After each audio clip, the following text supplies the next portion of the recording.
est-ce que vous présentez et vous pouvez nous dire les périodes que vous avez fait cette rénovation avant le mousson de Ouled Njmeira? Je m'appelle Jean Attias. Je suis natif de Safi. Je suis marocain, je suis d'abord marocain. Les juifs, c'est ma religion. Comme d'autres sont marocains et musulmans. Je suis très attaché aux Saints Émiraux dans lesquels on se trouve actuellement, et en particulier dans la synagogue des Saints Émiraux. Et j'ai un plaisir à parler pour Manbar 24 et pour Malacom TV, aux auditeurs, pour leur expliquer que nous avons initié un projet avec mon association qui s'appelle le Seragji, car j'étais très sensible à ces lieux saints qui étaient en complète décrépitude et qu'il fallait absolument rénover. J'ai initié un projet avec mon association qui s'appelle le Seragji, en demandant l'autorisation au CCIM de Casablanca, donc le Conseil des communautés israélites du Maroc, pour que l'association se substitue à ce conseil et avoir l'autorisation d'effectuer ces travaux. De même qu'on a complété cette autorisation par l'autorisation des autorités marocaines pour pouvoir intervenir dans ces lieux saints, car comme vous le savez, ces lieux relèvent aussi du ministère de l'Intérieur. Fort de ces autorisations, on a pu procéder depuis fin 2020 et à ce jour à la réhabilitation totale des lieux saints émiraux. Nous avons aussi bien, comme vous avez pu le constater, rénové déjà la synagogue des Saints Émiraux. Nous avons refait complètement... Alors, il y avait des carrelages initialement qui étaient complètement imprégnés d'eau. Donc, il a fallu les retirer, remettre du béton dessus et repasser de la peinture. Et comme vous pouvez le constater maintenant, ces lieux sont absolument, vraiment impeccables. Ils sont propres à recevoir maintenant du monde dans des conditions absolument, j'allais dire, optimales. Ensuite, mais nous le verrons un peu plus tard au cours de ce reportage, on va passer aussi à la salle des Saints Émiraux eux-mêmes, dans lesquels vous allez pouvoir voir de quelle manière on a pu intervenir aussi dans cette salle, qui est une salle sainte, aussi bien pour les Juifs que pour les musulmans, qui viennent pèleriner et révérer ces saints depuis de nombreuses années, voire de plusieurs centaines d'années. Depuis que les Saints Émiraux, on les appelle Oulad Zemiro, les 7 frères sont inhumés au même endroit, n'est-ce pas? Et Abraham Zemiro était le chef de cette fratrie et qui était aussi, j'allais dire, en quelque sorte, le lien avec la couronne portugaise et qui a permis le développement aussi de la ville de Safi sur le plan commercial, économique, etc. Et il était aussi grand rabbin de Safi et c'est lui qui, à son décès et au décès de ses frères, ils ont été inhumés sur cette colline de Safi, n'est-ce pas? Et ils ont à présent un mausolée. Ce sont, dit-on, des frères qui ont fait des miracles dans la population qui venait les consulter après leur décès. Alors, vous avez vu que donc, cette synagogue a été refaite à neuf, complètement à neuf.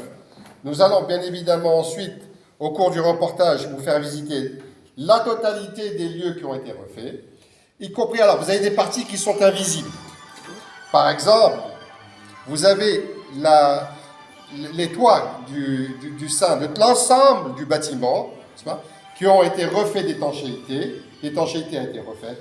Nous avons refait aussi entièrement à neuf le plafond de la salle des fêtes.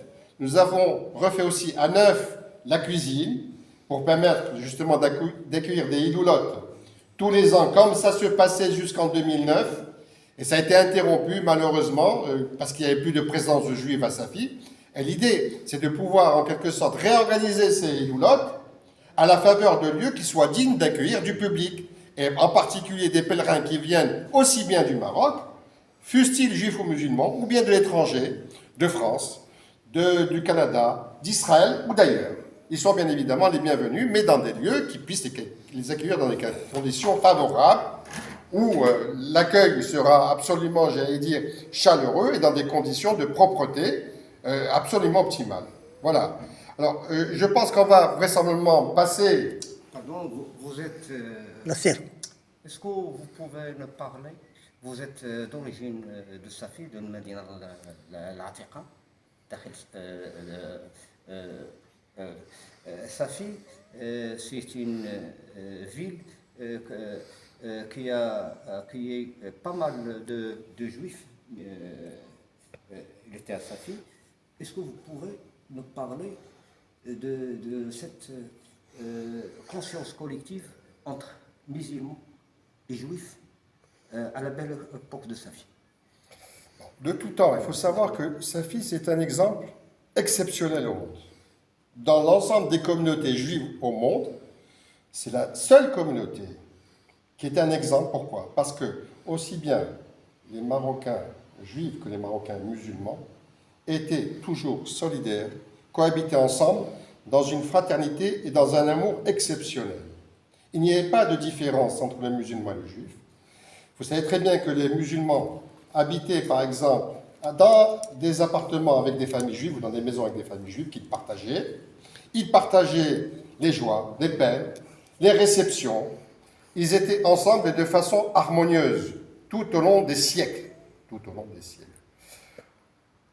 Bien évidemment, j'allais dire, cette façon de se retrouver de façon conviviale, c'est un petit peu étiolé au moment du protectorat français, mais dans la conscience collective, aussi bien des juifs que des musulmans, cette fraternité ne s'est jamais démentie bien après le protectorat français.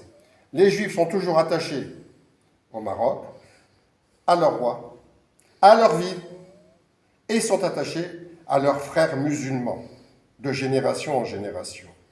Ils n'ont jamais oublié leurs frères musulmans. Je vais vous donner un exemple. Aujourd'hui, j'ai appelé un de mes amis musulmans, pour lequel j'ai déjà 60 ans d'amitié avec lui, à sa fille. Je ne suis pas un cas exceptionnel. J'ai des amis de sa fille qui remontent à plusieurs années, et j'ai toujours un plaisir à les retrouver, parce qu'il y a cette espèce d'aimant qui nous attire vers cette ville, et qui nous attire vers ses frères musulmans, pour lesquels on avait vraiment une fraternité, une sincérité, et on était très heureux de vivre en cohabitation avec les frères musulmans, sans arrière-pensée aucune. On partageait les fêtes, qu'elles soient juives ou musulmanes, on s'envoyait des gâteaux à ce moment-là, on partageait une prière quand il s'agissait d'un défunt, par exemple, juif ou musulman. Les musulmans venaient partager avec nous des prières à la synagogue, et on faisait de même, on allait chez eux à la mosquée quand il s'agissait de prier pour eux. Il faut savoir qu'aussi, à la synagogue, on priait toujours pour notre roi, tous les samedis. On faisait une prière qui était destinée au roi alaouite, n'est-ce pas, du Maroc. ما تنسوش تتابعونا في قناة اليوتيوب ديالنا وفعلوا خاصية الجرس باش يوصلكم كل جديدة. ديروا شير الفيديو وبارتاجوا الفيديو مع أصحابكم في مواقع التواصل الاجتماعي.